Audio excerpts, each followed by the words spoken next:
بسم اللہ الرحمن الرحیم۔ شروع اللہ کے نام سے جو بڑا مہربان اور نہایت رحم والا ہے۔ تو دوستو، آج جو واقعہ ہم آپ کے گوش گزار کرنے لگے ہیں وہ ہے حضرت موسیٰ علیہ السلام فرعون کے گھر میں۔ بہت سے مفسرین نے ذکر کیا ہے کہ قبطیوں نے فرعون کے سامنے شکوہ کیا کہ لڑکیوں کو قتل کرنے کی وجہ سے بنی اسرائیل کی تعداد کم ہو جائے گی اور بڑے لوگ بھی آہستہ آہستہ ختم ہو جائیں گے، وہ سارے کام ہمیں خود کرنا پڑیں گے جو ہم بنی اسرائیل سے کرواتے ہیں۔ اب فرعون نے ان حالات کے پیش نظر 1 سال بچوں کو مارنے اور 1 سال چھوڑنے کا حکم جاری کیا۔ تو مفسرین کہتے ہیں کہ حضرت ہارون علیہ السلام اسی سال پیدا ہوئے جس سال میں بچوں کو چھوڑنے کا حکم تھا، اور موسیٰ علیہ السلام بچوں کو قتل والے سال میں پیدا ہوئے۔ آپ کی والدہ محترمہ بڑی پریشان ہوئی، وہ حمل کی ابتدا سے ہی اسے چھپاتی رہی۔ اللہ کی قدرت سے حمل کی ظاہری علامات بھی ظاہر نہیں ہوئی۔ جب اس نے بچوں کو جنم دیا تو اللہ تعالیٰ کی طرف سے الہام ہوا کہ اس کے لیے ایک تابوت بنا اور ایک رسی کے ساتھ اسے باندھ دے، اور اس کا گھر دریائے نیل کے کنارے پر تھا۔ جب وہ کسی سے خطرہ محسوس کرتی تو اسے تابوت میں ڈال کر دریا کے سپرد کر دیتی اور رسی کا ایک کونا پکڑ رکھتی۔ جب فرعون کے کارندے چلے جاتے تو اسے نکال لیتی۔ اللہ تعالیٰ ارشاد فرماتے ہیں، اور ہم نے موسیٰ کی ماں کی طرف وحی کی کہ اس کو دودھ پلاؤ، اور جب تم اس کے بارے میں خوف محسوس ہو تو اسے دریا میں ڈال دینا، اور نہ تو خوف کرنا اور نہ رنج کرنا۔ ہم اس کو تمہارے پاس واپس پہنچا دیں گے اور پھر اسے پیغمبر بنا دیں گے۔ اور فرعون کے لوگوں نے اس کو اٹھا لیا۔ نتیجہ یہ ہونا تھا کہ وہ ان کا دشمن اور ان کے لیے موجب غم وہ۔ بے شک فرعون اور حامان اور ان کا لشکر چوک گئے۔ فرعون کی بیوی نے کہا، یہ میری اور تیری آنکھوں کی ٹھنڈک ہے، اس کو قتل نہ کرنا، شاید یہ ہمیں فائدہ پہنچائے یا ہم اس کو بیٹا بنا لیں۔ اور وہ انجام سے بے خبر تھے۔ یہ وہی الہام اور ارشاد کے انداز میں تھی جسے کہ اللہ تعالیٰ کا ارشاد ہے، اور تمہارے رب نے شہد کی مکھیوں کو ارشاد فرمایا کہ پہاڑوں میں اور درختوں میں اور اونچی اونچی چھتریوں میں جو لوگ بناتے ہیں گھر بنا، ہر قسم کے میوے کھا، اپنے پروردگار کے صاف راستوں پر چلتی رہ۔ اس کے پیٹ سے پینے کی چیز نکلتی ہے جس کے مختلف رنگ ہوتے ہیں، ان میں لوگوں کے کئی امراض کی شفا ہے، بے شک ان میں سوچنے والوں کے لیے نشانی ہے۔ حضرت موسیٰ علیہ السلام کی والدہ کو نبیوں والی وحی نہیں کی گئی جیسا کہ ابن حزم اور کئی متکلمین کا خیال ہے، بلکہ صحیح بات پہلی ہے۔ ابو الحسن اشعری نے اہل سنہ والجماعت سے یہی نقل کیا ہے۔ علامہ سہیلی فرماتے ہیں کہ موسیٰ علیہ السلام کا نام عیار خا ہے، اور بعض کا کہنا ہے کہ ایاز خط ہے۔ مقصود یہ ہے کہ اسے مذکورہ بات کی رہنمائی کی گئی کہ اس کے دل میں ڈال دیا گیا کہ خوف اور غم نہ کرو، اگر جاتا بھی ہے تو اللہ تعالیٰ اسے واپس تیرے پاس لوٹا دے گا اور اسے نبی و رسول بنائے گا اور دنیا و آخرت میں اس کا نام بلند کرے گا۔ آپ کی والدہ محترمہ اللہ کے حکم کے مطابق عمل کرتی رہی کہ ایک دن اسے دریا میں چھوڑ دیا اور رسی باندھنا بھول گئی تو وہ صندوق دریا کی لہروں کے ساتھ بہہ گیا، حتیٰ کہ فرعون کے محل کے پاس سے گزر اور فرعون کے گھر والوں نے اسے پکڑ لیا۔ اللہ تعالیٰ فرماتا ہے تاکہ وہ دشمنی اور غم کا سبب بنے۔ میں لام کے متعلق نحویوں کی 2 رائے ہے۔ ایک یہ رائے ہے کہ لام عاقبیت کا ہے اور اس کا تعلق فلتالتا سے ہوا ہے، اور یہی زیادہ واضح ہے۔ اس کا مطلب یہ ہوگا کہ پکڑنے کا نتیجہ یہ ہو کہ اس کے لیے دشمنی اور غم کا سبب بنے، لیکن اللہ اس لام کا تعلق کلام کے مضمون کے ساتھ ہو تو مطلب یوں ہوگا کہ آل فرعون کو اللہ کی طرف سے اسے پکڑنے کے لیے اس لیے مقرر کیا گیا تاکہ ان کے لیے غم اور دشمنی کا ذریعہ بنے۔ تو اس لحاظ سے یہاں لام تعطیل ہوگا۔ اس دوران مفہوم کی تائید اور اللہ تعالیٰ کا یہ فرمان ہے، بے شک فرعون اور حامان یعنی فرعون کا بڑا وزیر تھا، اس کے لشکر پیروکار خطا کار تھے، یعنی درست کام کرنے والے نہ تھے، تو اس لیے اس کی سزا اور حسرت اور ندامت کے مستحق بنے۔ مفسرین نے بیان کیا ہے کہ بچیوں نے صندوق پکڑا اور ان کو کھولنے کی جرات نہ ہوئی۔ انہوں نے وہ صندوق آسیہ بنت مزاحم بنت عبید بن الریان بن الولید کے سامنے لا کر رکھ دیا۔ اس سلسلہ نسب کے آخری میں ولید وہی ہے جو یوسف علیہ السلام کے زمانے میں مصر کا بادشاہ تھا۔ یعنی مفسرین فرماتے ہیں کہ بنی اسرائیل میں سے موسیٰ علیہ السلام کے خاندان سے تھی۔ بعض کا کہنا ہے کہ حضرت موسیٰ علیہ السلام کی پھوپھی تھی۔ علامہ سہیلی نے اسے نقل کیا ہے۔ ان کی تعریف و توصیف مریم بن عمران کے قصے میں آئے گی، اور یہ بھی وہ روز قیامت میں جنت میں رسول کریم صلی اللہ علیہ وسلم کی بیویوں میں سے ہوں گی۔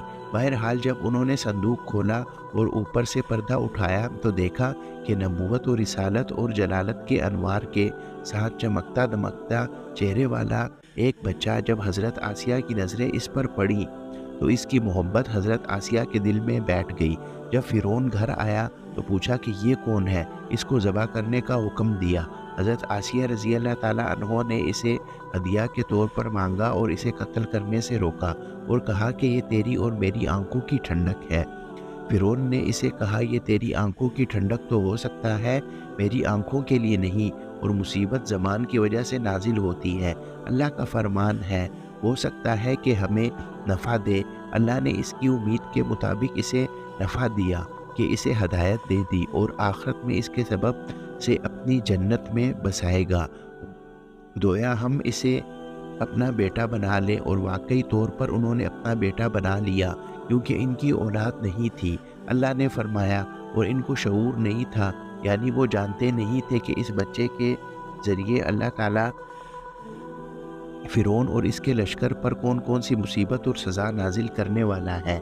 اہل کتاب کے ہاں یہ بات یوں ہوا ہے کہ موسیٰ علیہ السلام کو اٹھانے والی فرعون کی بیٹی درینہ تھی۔ ان کے ہاں اس کی بیوی کا بالکل تذکرہ نہیں، لیکن یہ کہنا ٹھیک نہیں، بالکل غلط بات ہے اور اللہ کی کتاب کو غلط قرار دینا ہے۔ اور موسیٰ علیہ السلام کی والدہ کا دل بے قرار ہو گیا۔ اگر اس کے دل کو مضبوط نہ کرتے تو قریب تھا کہ اس قصے کو ظاہر کر دیتی۔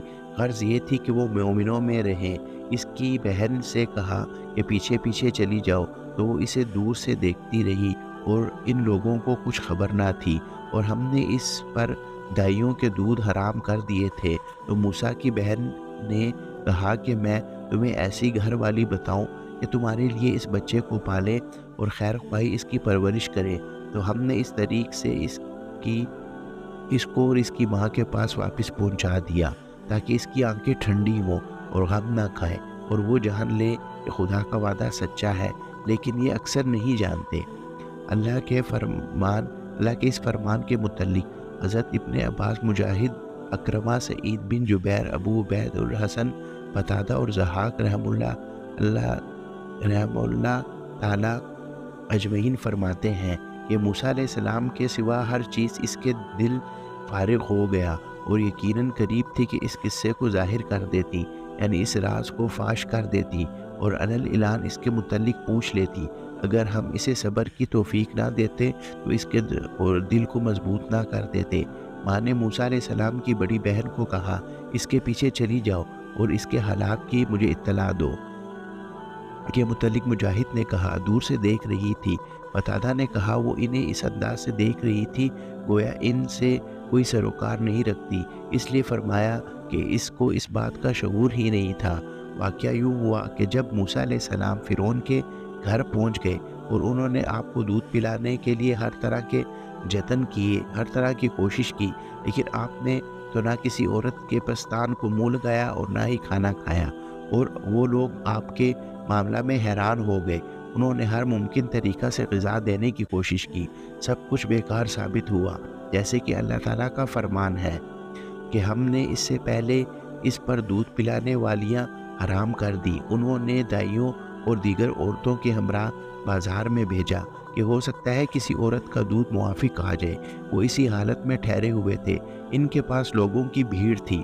ازدحام تھا کہ اچانک آپ کی بہن نے آپ کو دیکھ لیا۔ اس نے یہ ظاہر نہ کیا کہ اس کو جانتی ہیں، بلکہ یوں کہا کہ میں تمہیں ایسے گھرانے کے متعلق بتاؤں جو تمہارے لیے اس کی پرورش کریں گے، اس کے خیر خواہ بھی ہوں گے۔ حضرت ابن عباس رضی اللہ تعالیٰ عنہ کہتے ہیں کہ جب آپ کی بہن نے یہ کہا کہ انہوں نے پوچھا کہ تجھے کیا معلوم وہ اس کی خیر خواہی کریں گے، تو اس نے کہا کہ وہ بادشاہ کی خوشی چاہتے ہیں، اسے فائدے کی امید رکھتے ہیں۔ لوگوں نے بچی کی جان بخشی کرا لی اور ساتھ لے کر اس کی رہنمائی میں آپ کے گھر پہنچ گئے۔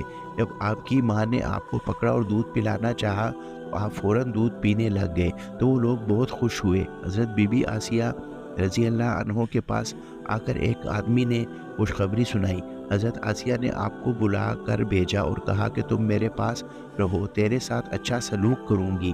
لیکن آپ کی والدہ نے انکار کر دیا اور کہنے لگی میرا خاوند اور بچے ہیں، اس لیے میں آپ کے پاس نہیں ٹھہر سکتی۔ ہاں، اس بچے کو میرے ساتھ بھیج دیں۔ حضرت آسیہ نے آپ کو ساتھ بھیج دیا اور آپ کی ماں کے لیے وظیفہ مقرر کر دیا اور لباس، تحفہ اور تحائف سے نوازا۔ آپ کی والدہ آپ کو گھر لے کر آ گئی۔ اس طرح اللہ نے ماں بیٹے کو ملا دیا اور جدائی ختم کر دی۔ اللہ تعالیٰ نے فرمایا بس ہم میں سے اس کی ماں کی طرف لوٹا دیا تاکہ اس کی آنکھ ٹھنڈی ہو اور غم نہ کرے اور وہ جان لے کہ اللہ تعالیٰ کا وعدہ سچا ہے، لیکن اکثر لوگ نہیں جانتے۔ اور جب اللہ تعالیٰ نے موسیٰ علیہ السلام سے کلام کیا تو اللہ تعالیٰ نے اپنے احسان کا تذکرہ بھی کیا۔ اللہ تعالیٰ فرماتے ہیں اور ہم نے تم پر اس بار اور بھی احسان کیا تھا جب ہم نے تمہاری ماں کو الہام کیا تھا جو تمہیں بتایا جاتا ہے کہ وہ اس سے یعنی موسیٰ کو صندوق میں رکھو، پھر اس صندوق کو دریا میں ڈال دے تو دریا کو اس کنارے پر ڈال دے گا میرا اور اس کے دشمن سے اسے اٹھا لے گا۔ اور اے موسیٰ، میں نے تم پر اپنی طرف سے محبت ڈال دی اس لیے کہ تم پر مہربانی کی جائے، اس لیے تم میرے سامنے پرورش پاؤ۔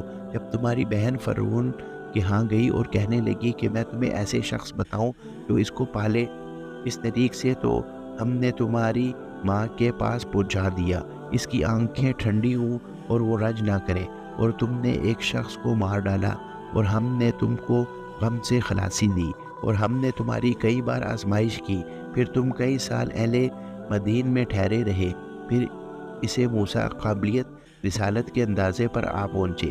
اس کی تفسیر کے متعلق حضرت قتادہ اور دیگر اہل علم حضرات رحم اللہ تعالیٰ اجمعین نے کہا کہ تجھے بہترین کھانا کھلایا جائے اور ناز و نعمت میں تیری پرورش کی جائے، عمدہ ترین پہنایا جائے، سب کے سب کام میرے سامنے اور میری حفاظت میں سر انجام پائے۔ میں نے ایسے معاملات تیرے مقدر میں کر دیے کہ کسی اور کے بس کی بات نہیں اور نہ ہی قدرت ہو سکتی ہے۔ اس وقت کو یاد کرو جب تیری بہن چل رہی تھی اور کہہ رہی تھی کہ میں اس کی پرورش کرنے والی گھرانے کی رہنمائی کروں، بس ہم نے تجھے تیری ماں کی طرف لوٹا دیا تاکہ اس کی آنکھیں ٹھنڈی ہو جائیں اور غم نہ کرے، تو نے ایک جان کو قتل کیا، ہم نے تجھے غم سے نجات دی اور ہم نے تجھے اچھی طرح آزمایا۔ موسیٰ علیہ السلام کی آزمائش کا پورا واقعہ آئندہ اس کے مناسب مقام پر ذکر کریں گے۔ اور جب موسیٰ علیہ السلام اپنی جوانی کو پہنچ گئے، پورے توانا ہو گئے، تو ہم نے اس کی حکومت کو علم عطا کیا اور ہم نیکوکاروں کو ایسا ہی بدلہ دیا کرتے ہیں۔ اور وہ ایسے وقت شہر میں داخل ہوئے کہ وہاں کے باشندے غافل بے خبر سو رہے تھے، تو دیکھا وہاں وہ دو شخص لڑ رہے ہیں، ایک تو موسیٰ کی قوم کا اور دوسرا اس کی دشمنوں میں سے، تو انہوں نے اس کو مکہ مارا اور اس کا کام تمام کر دیا اور کہنے لگے یہ کام شیطان سے ہوا، بے شک وہ انسان کا دشمن اور صریح بہکانے والا ہے، اور بولے اے پروردگار، میں نے اپنے آپ پر ظلم کیا تو مجھے بخش دے، تو خدا نے اس کو بخش دیا، بے شک وہ بخشنے والا مہربان ہے۔ کہنے لگے اے پروردگار، تو نے جو مجھ پر مہربانی فرمائی ہے، آئندہ کبھی گناہگاروں کی مدد نہ بنوں گا۔ موسیٰ علیہ السلام کی والدہ پر احسان کے ذکر کرنے کے بعد اللہ نے فرمایا جب موسیٰ علیہ السلام پورے جوان و توانا ہو گئے اور جسم و عادات و اخلاق کے لحاظ سے مضبوطی والی عمر ہوتی ہے، اکثر علماء کی رائے کے مطابق یہ 40 سال کی عمر ہوتی ہے، تو اللہ نے ان کو حکمت و دانائی اور علم سے نوازا۔ اس سے مراد ہی نبوت و رسالت ہے، جس کی خوشخبری اللہ تعالیٰ نے موسیٰ علیہ السلام کی والدہ کو ان الفاظ کے ساتھ دی، اور ہم اس کو تیرے پاس واپس لوٹائیں گے اور اس کو رسولوں سے